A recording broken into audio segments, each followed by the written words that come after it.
se između 40, a sad čujem i 70 punktova planira za rudnike u Srbiji, pa šta je to? Na Srbije više biti neće. Svi ćemo pomreti i ko će otići, otići i samo ne znam ko će da ugasi svetlo na kraju. Već smo 4. dan tu. Niko nam ne dolazi iz predsjedništva u posjetu. Mi hoćemo Srbiju koja podržava poljoprivrednike, meštane i ljude koji nas hrane, koja poštuje reke i naše vode i tu smo do kraja.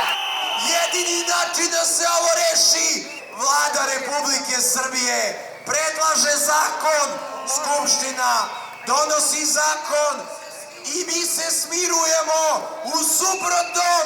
Tamo gdje nema pravde za narod, neće biti mira za vlast.